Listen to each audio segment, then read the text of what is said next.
चीन को जवाब, इस चौथे अंक में हाजिर हूं आपके सामने फिर एक बार और स्वागत है।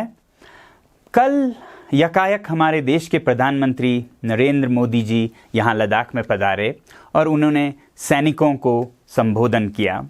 इसके बहुत ही अहम ज़रूरी इशारे निकलते हैं, क्योंकि एक तरफ तो जो हाल में भिड़ंत हुई सीमा पर उन सैनिकों की हौसला अफजाई थी और दूसरी तरफ यहाँ जितने भी हज़ारों के सैनिक हैं उनको एक संदेश था कि उन्हें तैयार रहना होगा किसी भी परिस्थिति के लिए, और परिस्थिति कोई भी हो सकती है। चीन का कोई मालूम नहीं रहता है। ये जो बहुत ही बड़े संख्या में सैनिक जमाव हो रहा है सीमा पर, या तो ये एक मनोवैज्ञानिक दबाव भारत पर डालने के लिए हो सकता है या फिर सच में युद्ध की तैयारी हो सकती है। मगर दोनों ही हालत में मेरे ख्याल से प्रधानमंत्री का यहाँ आना एक बहुत ही बड़ा संदेश था चीन के लिए कि अगर ये मनोवैज्ञानिक दबाव है तो उसमें हम आने वाले नहीं हैं, हम तैयार हैं किसी भी हालत के लिए, और अगर युद्ध की तैयारी हो तो फिर उसके लिए हम तैयार हैं। और इस इशारे से शायद चीन के आगे के फैसले पर बहुत असर होगा, और अगर वो युद्ध की सोच रहा है तो शायद दोबारा सोचने पे मजबूर होगा।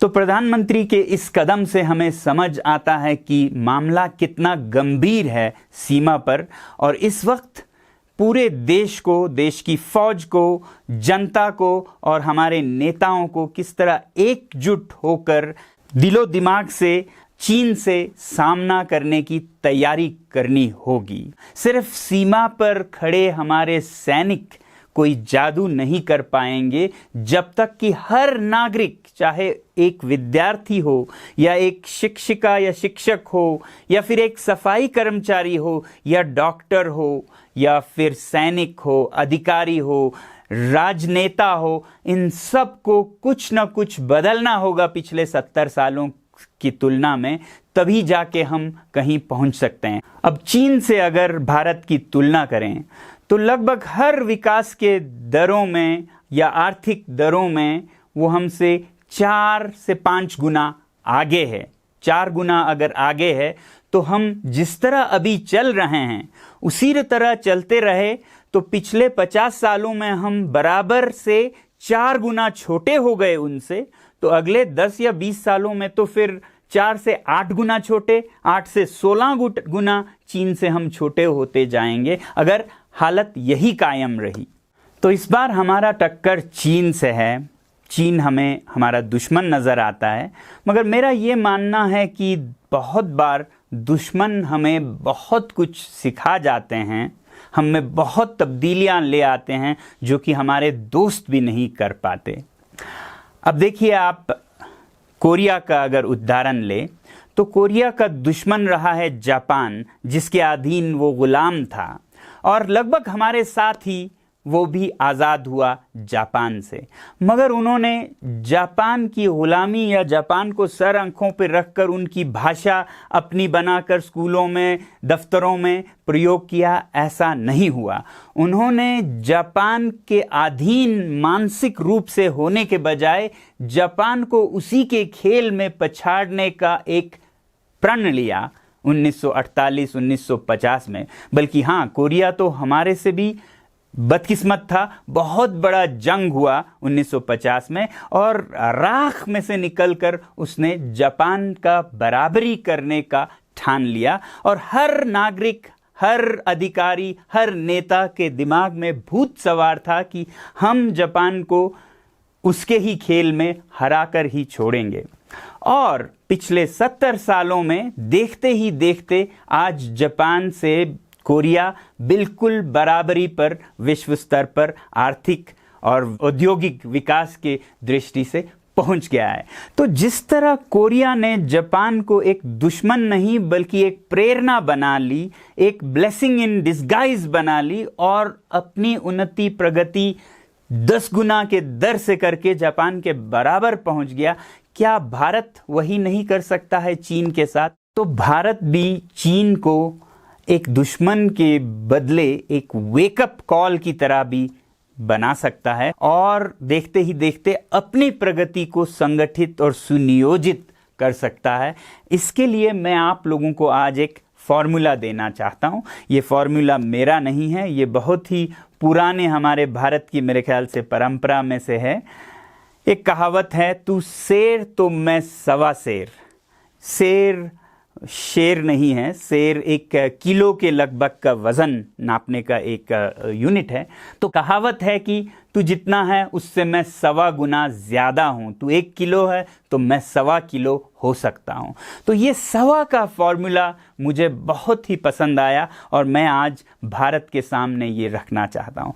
अगर हमें चीन से बराबरी करनी हो, अभी के हालात में युद्ध हो जाएं, तो मेरी उम्मीद है कि हमारे भारत के हर सैनिक अपनी शक्ति जितनी भी हो उससे सवा गुना, 1/4 और कहीं से भी वो अपने आप में जान फूंके और इस तरह से आगे बढ़कर मुकाबला करें चीन के बराबरी का।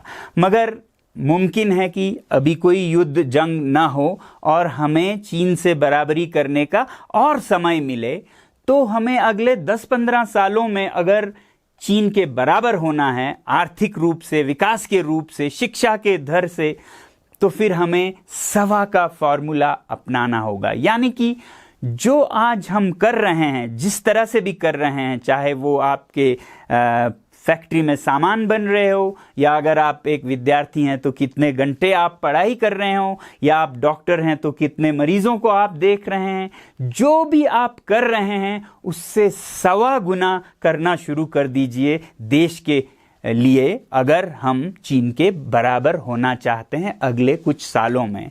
तो अगर सवा यानी कि 25% के दर से हमारी प्रगति हो, तो अभी के दर पे जहां चीन हमसे 4 गुना बड़ा है, तो हमें 4 गुना बड़ा अपने आज के दर से होने में 6 साल लगेंगे।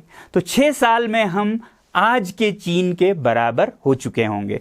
मगर अगर चीन आज के ही दर से प्रगति करता है तो उसे भी 8-9 साल में आज का दुगना बनने का मौका मिलेगा। यानी कि हमें अपने आज के भारत से 4 गुना नहीं 8 गुना बड़ा होना होगा यदि हमें 8-10 साल के बाद के चीन के बराबर होना है। तो अगर हम इसको गिनती करें तो निकल आता है कि 9 साल में हम तब के चीन के बराबर में हो सकते हैं, अगर हम सवा का फॉर्मूला अपनाते हुए हर शोबे में, हर क्षेत्र में अपनी प्रगति करते रहें। तो मैं आप लोगों से यही विनती करना चाहता हूं कि चीन सैर तो हम सवा सैर, इस हिसाब से हर विद्यार्थी अपनी मेहनत करे, हर अधिकारी अपने काम को सवा गुना करे, हर नेता अपने विकास के दर को सवा गुना करे, और हर अच्छे गुण भारत में सवा गुना हो। जैसे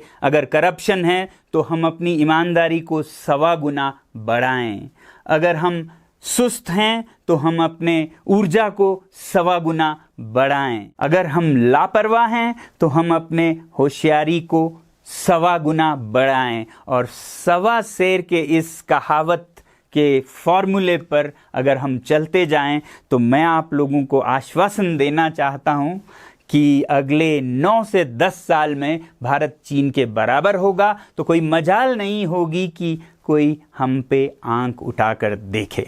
तो मेरे कहने का मतलब ये है कि बॉयकॉट मेड इन चाइना के साथ साथ हमें सपोर्ट मेड इन इंडिया, यानी कि भारत में निर्माण और भारत के निर्माण में भी सवा गुना जोर लगाना होगा। क्योंकि आज तो हम बायकॉट मेड इन चाइना से शुरू कर सकते हैं, मगर आगे चल के चीन से बराबरी करनी हो तो हमें अपनी मेहनत, अपने उद्योग को भी बढ़ाना होगा। और ख़ासकर मैं अपने नेताओं से गुजारिश करना चाहूँगा कि वो एक दूसरे पर विश्वास सवा गुना बढ़ाएं, एक दूसरे पर इल्ज़ाम सवा गुना कम करें, ताकि हमारे देश में एकता भी सवा गुना बढ़े और 10 साल के बाद हम सचमुच चीन से कह सकें, तू शेर तो मैं सवा शेर।